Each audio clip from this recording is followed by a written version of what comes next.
ভাবি, রুবেল ভাইকে তাহলে ভিতরে নিয়ে যাই। দাঁড়াও, এই অচল প্রতিবন্ধী কোথায় ঢুকাইতেছো? এই অচল প্রতিবন্ধীর আমার বাড়িতে কোনো জায়গা নাই। বাহ বাহ বিয়া সাহেব বাহ। বৌমা, আরে আমার এই ছেলে যখন 5 বছর বিদেশে ছিল কত কষ্ট কইরা সব টাকা পয়সা তোমাকে নামে দিছে। এই যে তুমি বাড়ি করছো, এত সুখে দিন কাটাইছো, আর আজকে আমার ছেলে অ্যাক্সিডেন্ট করে না হয় 2টা পা অচল হয়ে গেছে, সেই জন্য কি তারে তোমাকে বাড়িতেও ঢুকতে দিবা না? চাচি চাচি, রুবেল ভাই আসছে প্রবাস থেকে, দেখলাম। কি কস? হ্যাঁ, আমার রুবেল প্রবাস থেকে আইছে। 5টা বছর পরে আমি ওরে দেখুম। আমি যাই, আমি দেখাই যাই। আব্বু, আজকে 5 বছর পর তুঙ্গ জামাই প্রবাস থেকে বাংলাদেশ আইতাছে। তাইলে তো টাকা পয়সা স্বর্ণ গয়না সবকিছু লয়ে আইব। এটা আবার জিগান লাগে? টাকা পয়সা স্বর্ণ গয়না তোমার জন্য একটা মোবাইল আনতাছে। মোবাইল আনতাছে? হ্যাঁ। কিন্তু আবার দেশ তোর জামাই ওর ফকিনি মার বাড়িতে গিয়ে না উঠে। আমি থাকতে এটা কোনোদিন হইতে দিমু? ওই প্রবাস যাওয়ার সাথে সাথেই তো আমি ওর মার বাসা থেকে চলে আসছি, আর ওর কানে আমি এমন বিষ ঢালছি, এখন তুই ওর মার সাথে যোগাযোগ বন্ধ করে দিছে। ওই বাসা যাবো কিভাবে?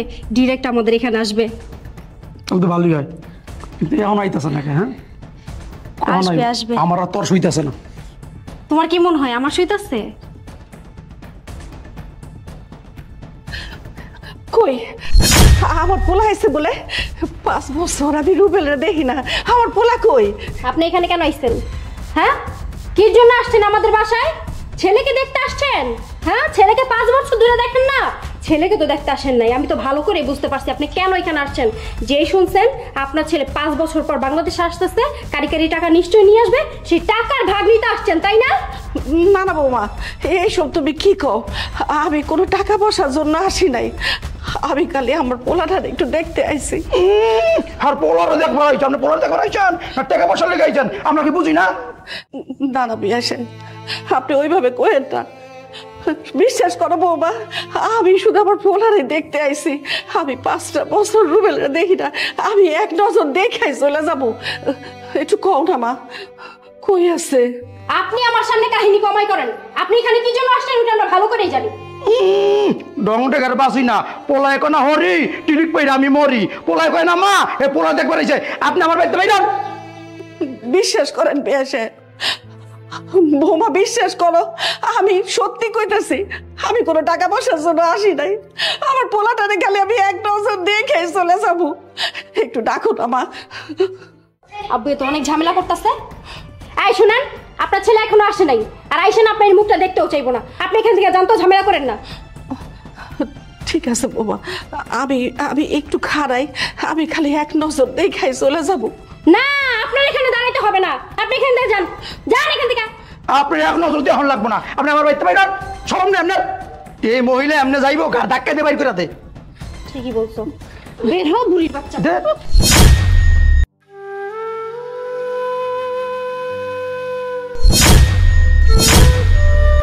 বাবা রুবেল, তুই আইসোস? কি হয়েছে তোর?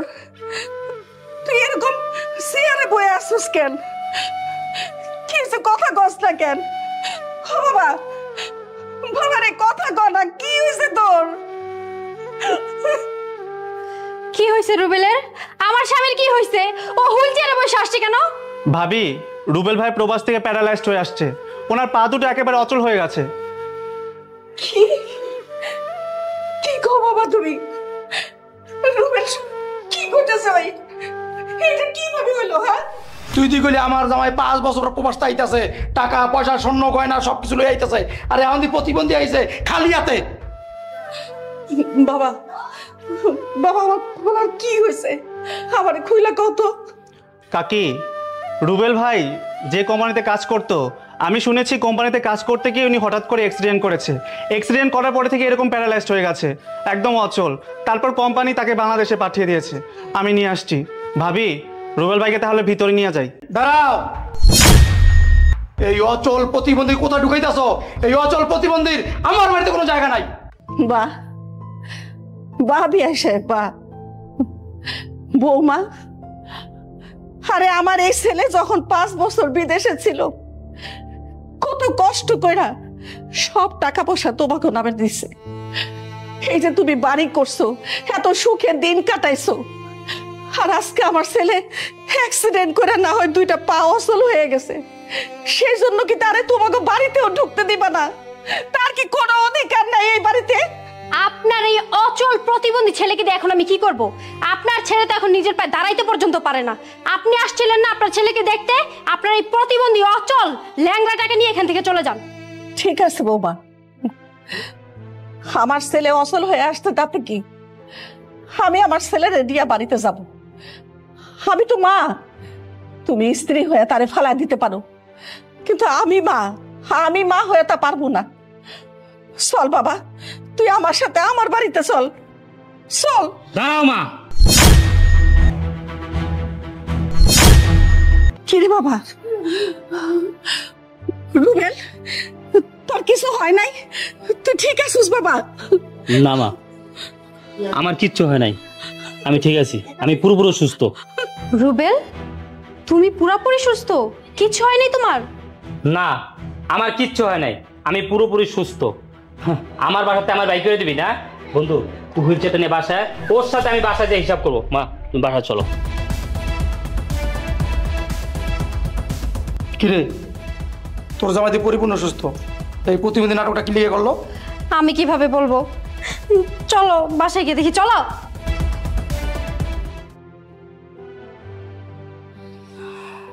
বাবারে, তোর আমি সুস্থ দেখতেছি, এটা দেখেই আমার পরাণ জোড়ায় গেছে।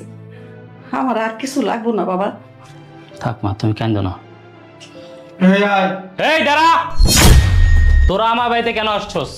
জামাই বাবাজি, তুমি কি কইতেছো? তোমার বাড়ি? এটা তো আমার বাড়ি। কি বললেন? এটা আপনার বাড়ি? আমি 5 বছর প্রবাস থেকে প্রতি মাসে লক্ষ লক্ষ টাকা পাঠাইছি, সেই টাকা দিয়ে এই বাড়ি করছেন, এখন বলতেছেন এটা আপনার বাড়ি? আব্বু, বাড়ির কথা এখন রাখো তো। আর রুবেল, তুমি প্রবাস যাওয়ার পর তোমার যেই মা তোমাদের বাড়ি থেকে আমাকে ঘাড় ধাক্কা দিয়ে বের করে দিছিল, আর তুমি কিনা তোমার সেই মাকে এখন আইনা আমাদের বাড়িতে উঠাইছো।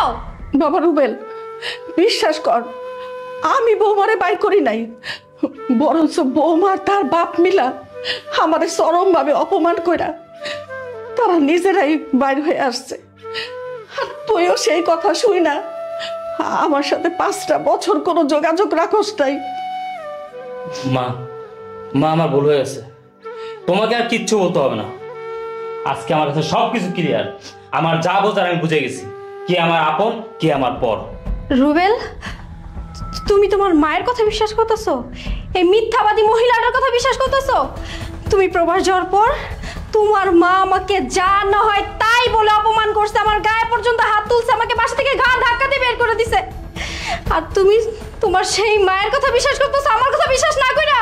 চুপ, একদম চুপ। তুই আর একটা মিথ্যা কথা বলবি না। তুই আর একটা মিথ্যা কথা বলছ না, তোর জিভ টেনে ছেড়ে ফেলবো। আমি তোকে এতদিন বিশ্বাস করছি, আর আমার মাকে আমি অবিশ্বাস করছি। তুই এতদিন আমার মায়ের নামে আমার কাছে উল্টা পাল্টা কথা বলে আমার সাথে আমার মায়ের সম্পর্ক নষ্ট করছস। আজকে যখন আমি অচল হয়ে আসছি, তুই আবার কি বলছস? আমার তো দরকার নাই, আমার দিয়ে তুই কি করবি? আমি অচল, আমার বাড়িতে ঢুকতে দিবি না। আর আমার মা, আমার গর্ভধারিণী মা আমাকে বুকে টেনে নিচ্ছে। আজকে আমি বুঝতে পারছি, আজকে একটা জিনিস আমি বুঝতে পারছি, আসলে তোরা আমার ভালোবাসিস না, তোরা ভালোবাসিস আমার টাকা পয়সাকে। মা, আমি ওদের কথা শুনে এই 5টা বছর আমি তোমার সাথে যোগাযোগ করি নাই, কথা বলি নাই, একটা টাকা দেই নাই, সমস্ত টাকা এই বেঈমানদেরকে দিছি। মা, আমি দিনের পর দিন তোমার সাথে অন্যায় করছি, তুমি আমার মাফ করে দাও মা, তুমি আমার মাফ করে দাও। বাবারে, এসব কি করছ তুই? আরে আমি তোর মা, আমি কি তোরে টাকার জন্য ভালোবাসু? আমার সন্তান ভালো আছে এটা যেন আমিও ভালো থাকি। শোন বাবা, সন্তান যতই অন্যায় করুক, মায়েরা কখনো সন্তানের পর করে দেয় না, সব সময় সন্তানের বুকে আগলায় রাখতে চায়। আমিও তাই করছি বাবা। এই, আপনি মা ছেলে আবি কি কান্না বন্ধ করেন? আবি কান্না বন্ধ কইরা আমার বাড়িতে দুজন বাইরন। দেখেন, আপনি যদি এখন এই মুহূর্তে আপনার মেয়ে নিয়ে এখান থেকে না বাইরান, তাহলে কিন্তু আপনারা নিচের পায়ে দাঁড়া রাখতে পারবেন না। আরে শুনে রাখতে বলে দিতেছি, খুব শীঘ্রই আমি তোর ডিভোর্স দিব, ডিভোর্স লেটার তুই পাই যাবি। বেরো আমার থেকে। চলো বাবা, দেশে আইন আছে, আমি ওর নামে আর ওর মার নামে নারী নির্যাতন মামলা দিব। ওরা কিভাবে ভালো থাকে ওটা আমি দেখা ছাড়বো। চলো। আমিও দেখে দেবো, তোর মায়েরও দেখবো, তোরও দেখবো, জেলের ভাত খাওয়া ছাড়ো, বুঝছস?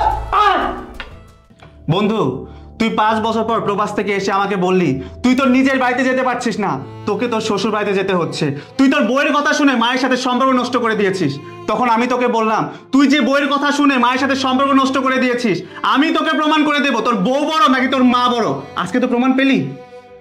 আরে বন্ধু, আজকে আমি প্রমাণ পাইছি যে কে আমার আপন কে আমার পর। তোর অনেক ধন্যবাদ রে বন্ধু।